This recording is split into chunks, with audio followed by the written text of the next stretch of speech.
But it was John who brought it to my attention that I had some gifts that I should be using that I wasn't using. And he encouraged me to start preaching. I'd never thought of myself as a preacher, never intended to be a preacher, but there was a church that we were very interested in called 23rd and Broadway, and it was a church that was 50% black and 50% white in a transitional neighborhood, and it had been sort of a prophetic church, and they called us to be their co-pastors. And I'd never intended to do that. That was not in my plan at all, but they saw something in us that I didn't see. And they ordained us and called us to be their pastors. And as a result of that, we got love mail and hate mail from all 50 states and some foreign countries. Wow. Because Southern Baptists in those days did not ordain women and certainly didn't call them to be pastors. But that little church did it, and we became their pastors and lived in a neighborhood that before we lived there was an all-black neighborhood, but when we moved in, it was no longer an all-black neighborhood. Yeah. And had what I still look back on as our Camelot experience. We were there 5 years, and just really had a marvelous time together with those people, and still have connections with those people even today. What brought you back here to Roanoke? Well, we were on our way. John had gone to seminary because he wanted to be a foreign missionary, and he had served 2 years in Hong Kong teaching at the Baptist College there, and he was finishing up a PhD in patristics, which is the study of the first 400 years of the church. And so after we got married, marrying John meant marrying his vision to go back as a foreign missionary to Hong Kong. And so we were in conversations with the Foreign Mission Board, and it was understood that when he finished his PhD and I finished my Master's of Divinity and my Master's in Theology, that we would go to Hong Kong for language school. And so it was decided that it would be good if I got the coursework done for a PhD before we went, because I was going to be teaching in the college too. So we went to New York, and I was at the graduate faculty at the new school getting a degree in anthropology. And while we were there, I got the call from the Hong Kong mission saying that they had made a decision not to have any more American staff at the college because they were anticipating Hong Kong reverting back to mainland China. And they thought for the safety of the seminary and the college that they need to have as many Chinese in those positions as possible in case the Americans were asked to leave. And so we'd been preparing, John had been preparing for like 8 years to go back, and now that was not an option. And so, we continued to work in a church in Staten Island and sort of waiting to figure out what we were supposed to do next, when I got a call from my mom saying that she wanted to go to the International Union of Gospel Missions Convention, something she went to every year, but her doctor had said she could not go alone. And would I go with her and fly out to Seattle and be her companion to get her there and get her back safely? And of course I was eager to do that and spend time with my mom and to see all of my old friends that I'd grown up with. So we went to Seattle, and I remember we were sitting in a restaurant. It was one of those revolving restaurants on top of a building, and you could see Seattle. And I remember we were having big red strawberries dipped in white chocolate at this brunch. And I just dipped my strawberry into the white chocolate and was just about to put it into my mouth when the two ladies we were having brunch with, one of them was Mrs. Hunt, the lady who had been there for my father's conversion, the one who had the baby, and Mrs. Eberhardt, who had been a mentor to my mother, who was out of the Washington, D.C. mission.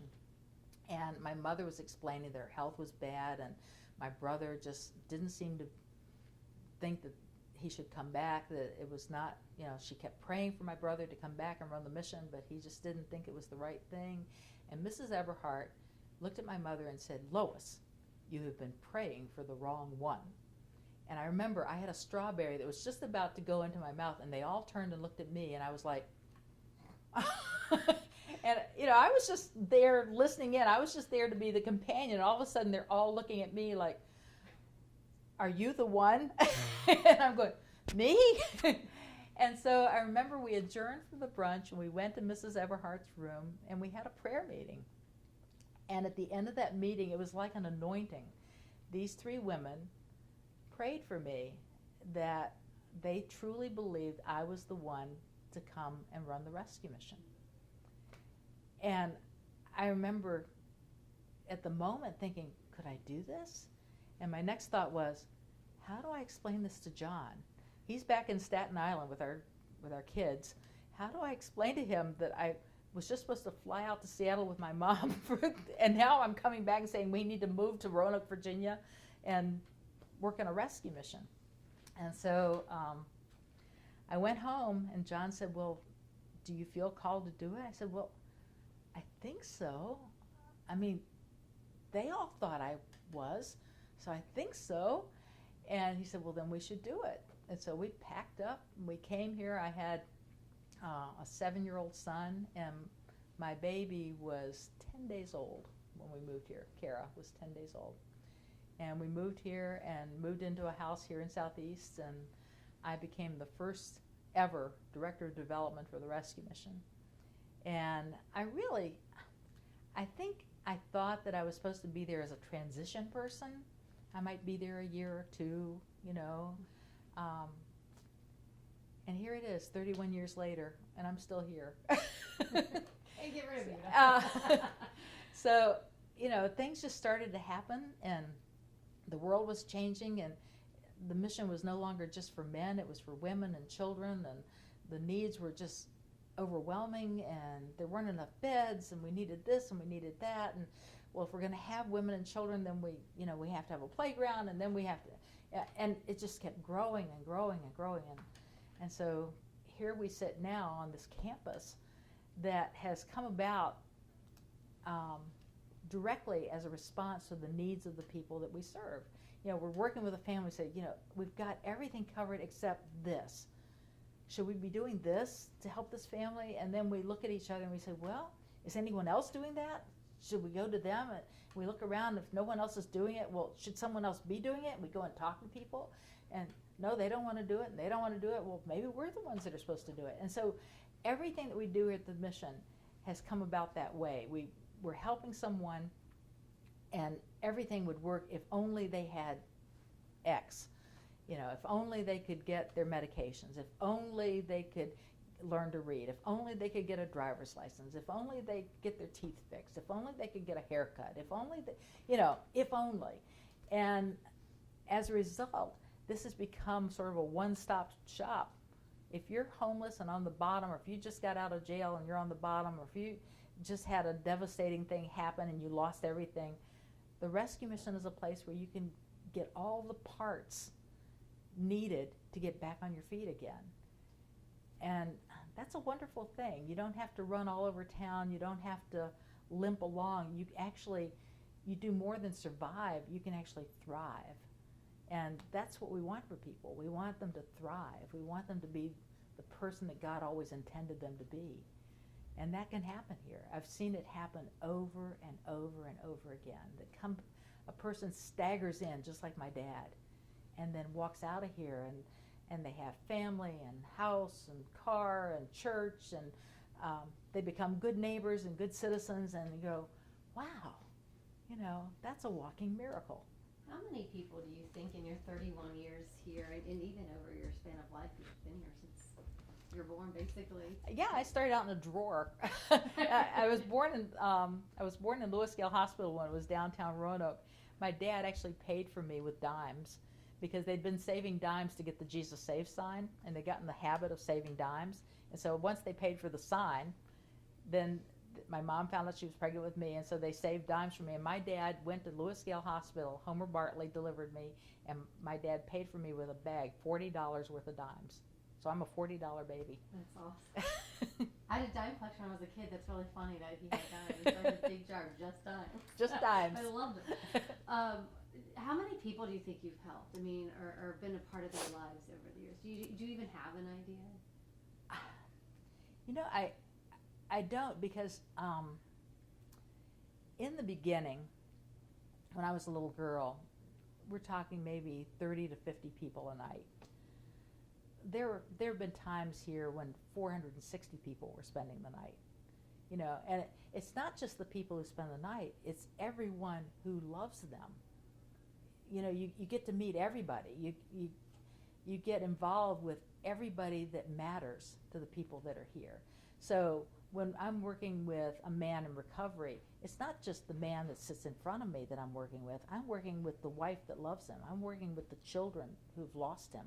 I'm working with the parents who pray for him. I'm working with the whole group. You know, so I think the outreach of the mission, not necessarily my outreach, but the outreach of the mission is, you know, just tens of thousands of people. The people who come here to help, they're just like me. You come to help, and you realize that you receive a much bigger blessing than you think you are. Right. That just happens over and over again. Because I think, you know, Christians in particular, or any people of faith, are always looking for ways to serve, always looking for ways to connect, and we don't know quite how to do it. And then you have this place here, this mission, this little island that gives you a safe place to really connect with people. You know, there's a lot of people who pray for the poor, pray for the abused, or pray, but at the rescue mission, we stand alongside, we eat together, we talk together, we share stories, we actually become part of the fabric of someone's life. And so I think when that happens, we become a blessing to the person we're trying to help, and they become a blessing to us. They teach us things that we need to know to become better people.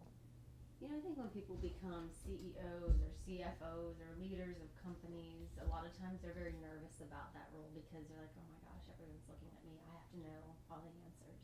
And do you have any advice now that you have successfully led an organization to maybe someone who might be entering into that phase of their life and are scared to death about it? Yeah. What's a good trait or something that they can do to become a good leader and to be comfortable in their own shoes as they're doing it? Well, I think what Mrs. Hunt said to my dad is one of the foundational things is you don't have to know everything. In fact, sometimes the right answer is I don't know, but let's see if we can figure something out. Mm-hmm. And so admitting that you don't know everything, I think, is a good place to start. Really taking the time to listen to other people, especially the person that you're trying to help. Listen to what it is they say they want, which may not be what actually they need, but it might be. You won't know unless you listen. Listen to the other people at the table, because if there are 10 heads, there's probably 10 different ideas, and maybe 5 of them you need. And so not being the Lone Ranger, working collaboratively with people, remembering that everyone has something to teach you. You know, sometimes they teach you what to do, sometimes they teach you what not to do. In this particular work, I think you got to get over yourself. You know, if you're the CEO, if you're the head of the organization, you get all of the complaints. Everything that's wrong is your fault, but you also get everything that's right is because of you, and neither of those are true. You know, there are things here that go wrong that are not my fault, but I'm responsible, so they are. There are things here that are just miraculous, and I had nothing to do with it, but I get the credit for it. So I think remembering not to believe your own press. You know, when people keep telling you how wonderful you are, you have to keep reminding yourself, I am a sinner saved by grace. I am a child of a God who loves me unconditionally, even when I screw up, and I'm going to screw up today.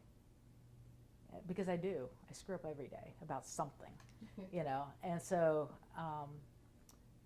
being able to forgive myself, being able to ask for forgiveness, and then being able to forgive other people. I think the whole concept of forgiveness is one of the reasons we have a rescue mission. We're here to teach forgiveness. The whole world would be a better place if we knew that we needed forgiveness and we knew how to accept it and how to give it. How did it get all back to where we are today, and you've got all these boxes behind you, you're packing up? Yeah. I mean, what got you to this decision? 3 years ago, I spent a year saying, is it time? I knew that my mother's probably stayed too long, and I learned from that. I said, when I took the job, I said to my husband, John, you need to tell me when it's time to go, because I may not know. Well, John died, so he wasn't there to tell me. So I said to my children, you need to tell me when it's time to go. And they didn't, but I started to think maybe it's time to go. Maybe it's time for new eyes. Maybe it's time for more energy than I have, because I don't have as much energy as I did in the beginning. Maybe it's time for someone else to take it to the next level. I took it from where it was to where it is. Maybe it's time for someone else to do that. And so I just spent a year of thinking about it, praying about it, a year of discernment, and came to the conclusion that there were a couple of things I wanted to see happen, and that it would take me about 3 years to do that, and then it'd be time to go. So I announced to the board 3 years ago, and now we're here, and it's gone very quickly. It's a sad time to say goodbye after 31 years. It's actually a very exciting time to say hello to all those things that I've deferred for all these years. You know, when I give 110% to the rescue mission, and they get everything I've got. And so there wasn't room for a whole lot of other things.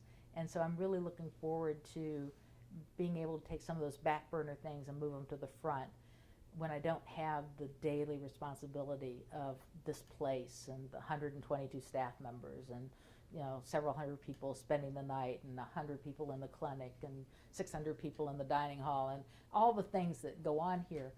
When I don't have that daily pressure, I'm hoping that I'll have time to do some of the things that I've put on the back burner.